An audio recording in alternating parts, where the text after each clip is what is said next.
Hello बच्चों, AB99 classes के इस लेटेस्ट वीडियो में आपका स्वागत है। आज मैं फिर एक नया वीडियो लेकर आया हूं जिसमें मैं बताने वाला हूं बोर्ड एग्जाम की दृष्टि से अति महत्वपूर्ण प्रश्न फिजिक्स से। तो हम लोग इस वीडियो में बोर्ड एग्जाम में आने वाले प्रश्न देखने वाले हैं क्लास 12th के लिए। और यदि इससे पहले आप केमिस्ट्री के वीडियो और फिजिक्स के अति महत्वपूर्ण और प्रश्न नहीं देखे हैं तो उस वीडियो को जरूर देखिए। लिंक डिस्क्रिप्शन में है, जैसे हाइबर विधि, ओस्टवाल्ड विधि, संपर्क विधि आदि ये सारे वीडियो आप उस पर क्लिक करके उस वीडियो को जरूर देखिए। और मैं इसमें आज बताने वाला हूँ अति महत्वपूर्ण प्रश्न जिसके बारे में हम लोग देखेंगे। तो सबसे पहला हम लोग का प्रश्न आता है, एक समान चुंबकीय क्षेत्र में स्थित किसी पृष्ठ के लंबवत गुजरने वाली कुल चुंबकीय बल रेखाओं की संख्या को चुंबकीय फ्लक्स कहते हैं। यानी कि हमको कोई चुंबकीय क्षेत्र हो जहां पर एक समान चुंबक हो। जैसे मान लेते हैं हम लोग ये हमारा एक समान चुंबकीय क्षेत्र है। एक समान चुंबकीय क्षेत्र में जितनी भी चुंबक की बल रेखाएं गुजरेंगी, जितनी भी चुंबक की बल रेखाएं गुजरेंगी उनकी संख्या को हम लोग क्या कहते हैं, चुंबकीय फ्लक्स कहते हैं। यानी कि जो ये बल रेखाओं की संख्या है इसी को हम लोग क्या कहते हैं, चुंबकीय फ्लक्स कहते हैं। इसे हम लोग फाई से प्रदर्शित करते हैं। किससे प्रदर्शित करते हैं, फाई से प्रदर्शित करते हैं। तो आप आगे भी पढ़ लीजिए, इसे फाई से व्यक्त करते हैं। यानी कि कोई एक समान विद्युत क्षेत्र हो उसमें जितनी भी चुंबक की बल रेखाएं गुजरेंगी उनकी संख्या को हम लोग क्या कहते हैं, चुंबकीय फ्लक्स कहते हैं।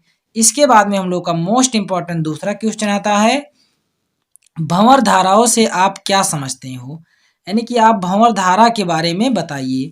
तो सबसे पहले हम लोग थोड़ा सा पढ़ेंगे, उसके बाद में जब किसी चालक वस्तु के चुंबकीय फ्लक्स में परिवर्तन होता है, यानी कि किसी चालक, कोई चालक है उसके चुंबकीय फ्लक्स में अगर हम लोग बदलाव करें, क्या करें, बदलाव करें, तो धातु के पूरे आयतन में प्रेरित धाराएं उत्पन्न हो जाती है। तो जो धातु होता है, जिस धातु में करंट प्रवाहित हो रहा होता है, चालक होता है, उसके पूरे पृष्ठ पर क्या हो जाता है, पूरे आयतन पर प्रेरित धाराएं उत्पन्न हो जाती हैं जो चुंबकीय फ्लक्स का विरोध करती हैं। यानी कि चुंबकीय जो फ्लक्स था अभी हमारा, इसका विरोध करती हैं। इन धाराओं को भंवर धारा कहते हैं। यानी कि जो धारा उत्पन्न हो जाता है उसको हम लोग क्या कहते हैं, भंवर धारा कहते हैं। इसके बाद में हम लोग का तीसरा मोस्ट इंपॉर्टेंट क्वेश्चन आता है, विद्युत चुंबकीय तरंगों का स्रोत है। विद्युत चुंबकीय तरंगों का स्रोत है। तो हम जानते हैं जो भी विद्युत चुंबकीय तरंग होती हैं उसका स्रोत विद्युत आवेश होता है। क्या होता है, विद्युत आवेश। विद्युत आवेश से ही विद्युत चुंबकीय तरंग उत्पन्न होती हैं। इसके बाद में हम लोग का अगला क्वेश्चन आता है, विद्युत चुंबकीय स्पेक्ट्रम में सबसे छोटी व सबसे बड़ी तरंग दैर्ध्य। जो विद्युत चुंबकीय स्पेक्ट्रम होता है उसमें सबसे छोटी व सबसे बड़ी तरंग दैर्ध्य कौन सी है। तो सबसे बड़ी तरंग दैर्ध्य का नाम है रेडियो तरंगे और सबसे छोटी तरंग का नाम है गामा किरणें।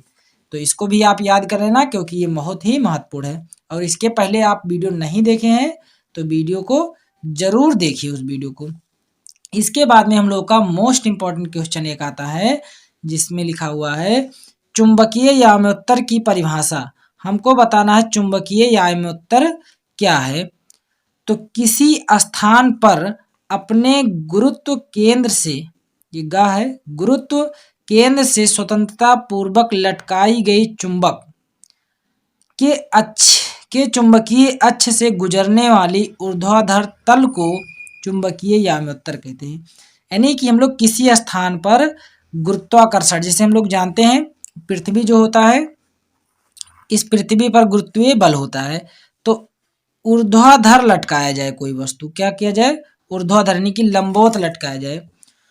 ऊर्ध्वाधर लटकाई गई चुंबक का चुंबकीय अक्ष, यानी कि जो चुंबक इसमें होता है उसका चुंबकीय अक्ष, अगर हम लोग यहाँ पर एक चुंबक मान लें तो इसका चुंबकीय अक्ष, ऐसे चुंबकीय अक्ष बनता है ना, चुंबकीय अक्ष से गुजरने वाली ऊर्ध्वाधर तल को, ऊर्ध्वाधर तल को, यानी कि जितने तल गुजरेंगे, चुंबकीय याम्योत्तर कहलाता है।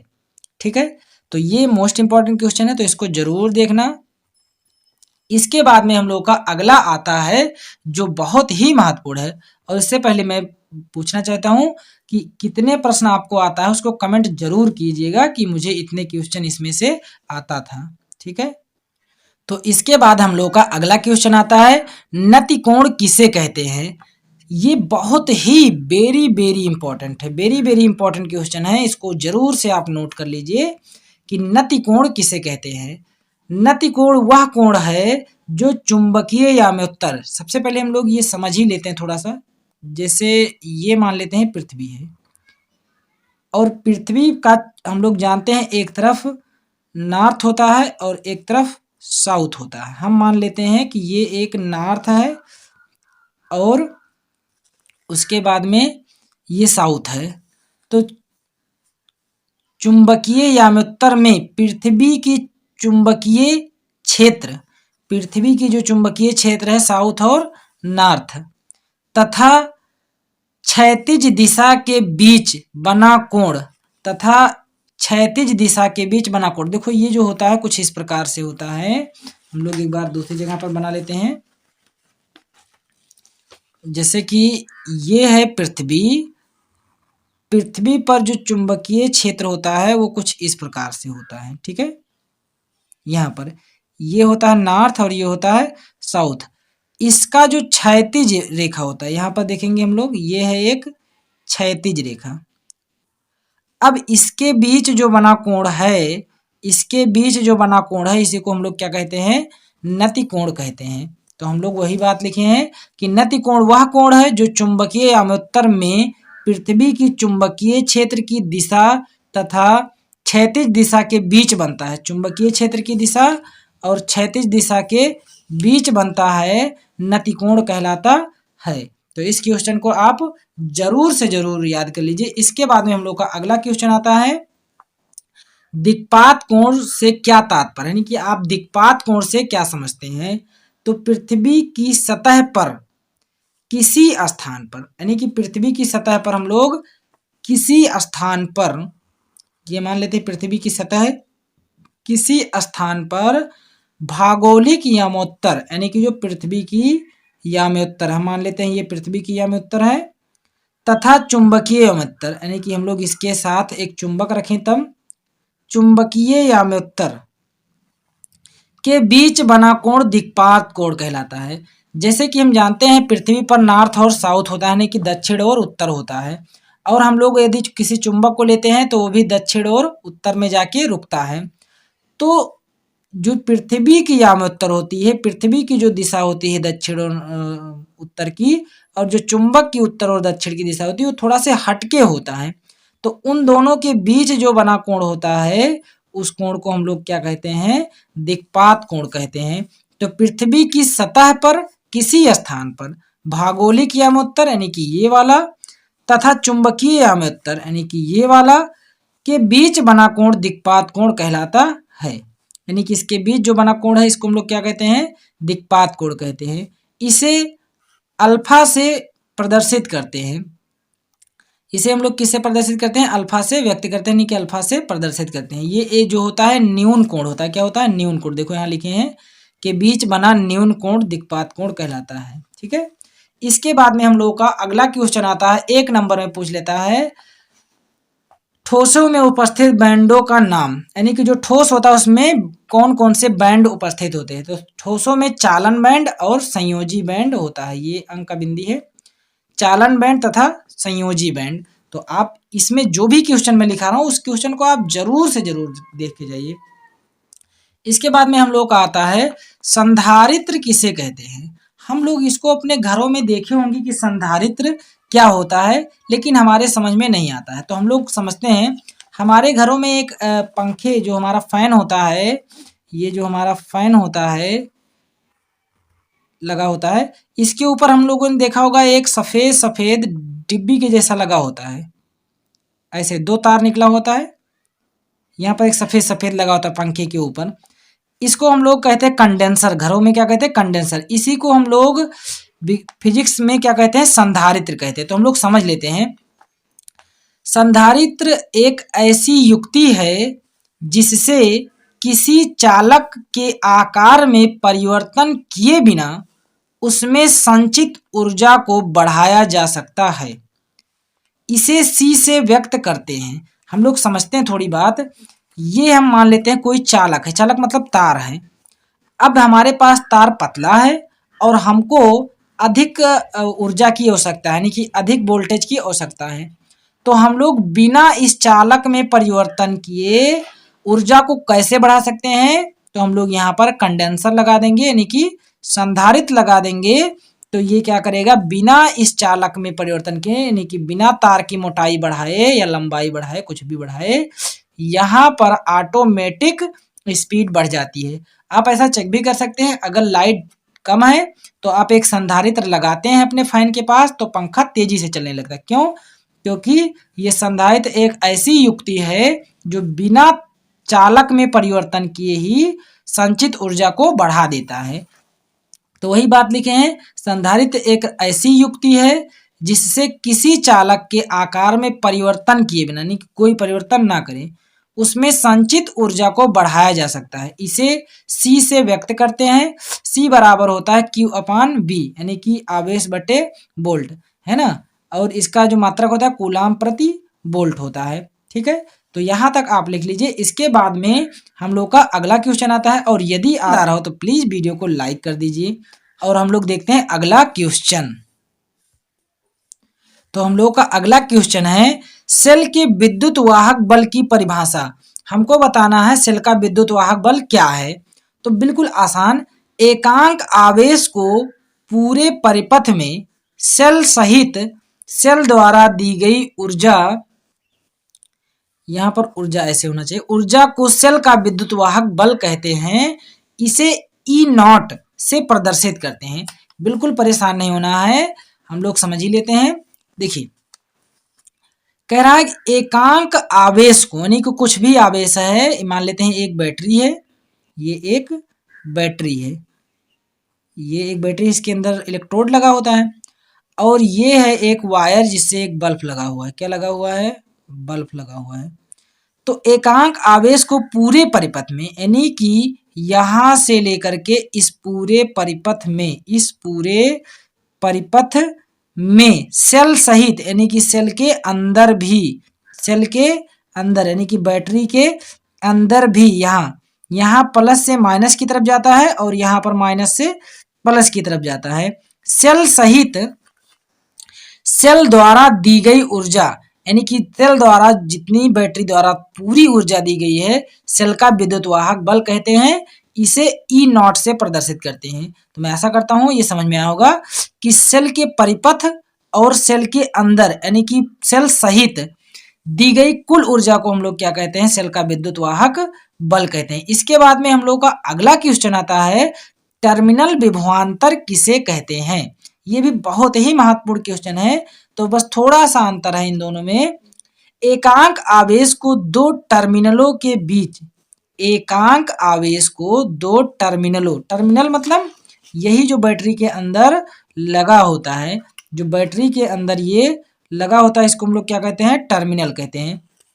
टर्मिनलों के बीच एक टर्मिनल से दूसरे टर्मिनल तक प्रवाहित करने में किए गए कार्य को टर्मिनल विभवांतर कहते हैं।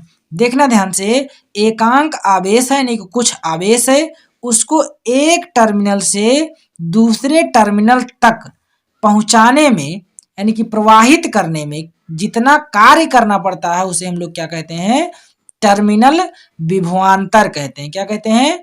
टर्मिनल विभवांतर। तो एक बार फिर से पढ़ लीजिए, एकांक आवेश को दो टर्मिनलों, यानी कि एक टर्मिनल, दो टर्मिनल के बीच एक टर्मिनल से दूसरे टर्मिनल तक प्रवाहित करने में जितनी ऊर्जा हमको खर्च करना पड़ता है या जितना कार्य करना पड़ता है, उसे हम लोग क्या कहते हैं? टर्मिनल विभवांतर कहते हैं। तो आशा करता हूं आपको समझ में आया होगा। तो हम लोग अगला पढ़ते हैं, वाटहीन धारा क्या है? ये भी महत्वपूर्ण क्वेश्चन है, अति महत्वपूर्ण, क्योंकि हम वही क्वेश्चन लिखे हैं जो अति महत्वपूर्ण ही होगा।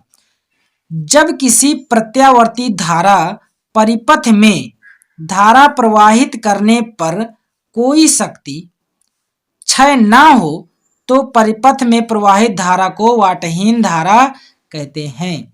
बिल्कुल आसानी से, जब किसी प्रत्यावर्ती धारा परिपथ में, मान लेते हैं हम एक परिपथ है, इस परिपथ में प्रत्यावर्ती धारा बह रहा है। क्या बह रहा है? प्रत्यावर्ती धारा बह रहा है। और इसमें हम लोग एक और धारा लाके प्रवाहित कर दें।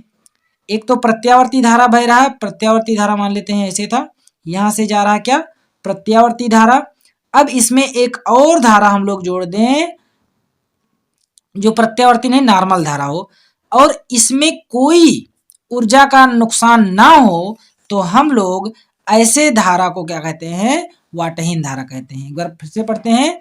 जब किसी प्रत्यावर्ती धारा परिपथ में, अभी जो लाइन बनाए थे, धारा प्रवाहित करने पर, यानी कि कोई एक्स्ट्रा धारा प्रवाहित कर दें, कोई शक्ति क्षय ना हो, कोई भी उसकी शक्ति नुकसान ना हो, तो परिपथ में प्रवाहित धारा को वाटहीन धारा कहते हैं। इसके बाद में हम लोग का अगला क्वेश्चन आता है, विस्थापन धारा क्या है? तो हम लोग देखते हैं विस्थापन धारा। किसी परिपथ में समय के साथ परिवर्तित विद्युत क्षेत्र के कारण, किसी परिपथ में, कोई भी परिपथ है, हम लोग यही परिपथ मान ले अगर, तो किसी परिपथ में समय के साथ परिवर्तित विद्युत क्षेत्र, इसमें बार बार विद्युत क्षेत्र क्या हो रहा है? बदल रहा है। कभी यहाँ पर ज्यादा विद्युत क्षेत्र है, कभी कम विद्युत क्षेत्र है, कभी ज्यादा है, कभी कम है। यानी कि परिवर्तित विद्युत क्षेत्र के कारण उत्पन्न धारा को, यानी कि जो परिवर्तन हो रहा है, इससे जो बार बार परिवर्तन हो रहा, कभी अधिक कभी कम, कभी अधिक कभी कम, उससे जो उत्पन्न धारा होती है उसको हम लोग क्या कहते हैं? विस्थापन धारा कहते हैं। इसे हम लोग आईडी से प्रदर्शित करते हैं। किससे प्रदर्शित करते हैं? इसे हम लोग आईडी से प्रदर्शित करते हैं। फिर से एक बार पढ़िए। किसी परिपथ में समय के साथ परिवर्तित विद्युत क्षेत्र, यानी कि बार बार जो परिवर्तित होता है, उसके कारण उत्पन्न धारा को विस्थापन धारा कहते हैं। इसे आईडी से प्रदर्शित करते हैं। इसके बाद में हम लोग का अगला क्वेश्चन आता है, ये भी 1 नंबर में पूछा जाता है। विशिष्ट प्रतिरोध का मात्रक तथा बीमा। हमको बताना है विशिष्ट प्रतिरोध का मात्रक क्या है। तो विशिष्ट प्रतिरोध का मात्रक होता है ओम मीटर या ओम सेंटीमीटर। ओम मीटर एसआई मात्रक है, ओम सेंटीमीटर जब हम लोग जाएंगे सीजीएस मात्रक हो जाएगा। तो ओम मीटर या ओम सेंटीमीटर, इसकी बीमा होती है ML3 T-3 और A-2। तो इसकी बीमा भी आप याद कर लीजिए। और यदि ये वीडियो पसंद आया हो तो प्लीज़ वीडियो को लाइक कर दीजिए, और यदि चैनल पर नए हैं तो चैनल को सब्सक्राइब कर दीजिए, और अपने दोस्तों के साथ इस वीडियो को शेयर जरूर करें ताकि आपके दोस्तों का भी फायदा हो सके। और इसका आप स्क्रीनशॉट ले लीजिए या फिर इसे आप नोट कर लीजिए। तो मैं एक बार से यहाँ से दिखा दे रहा हूँ, आप इसका स्क्रीनशॉट भी ले सकते हैं और इसे आप नोट भी कर सकते हैं। धन्यवाद दोस्तों, फिर मिलते हैं हम लोग अगले वीडियो में।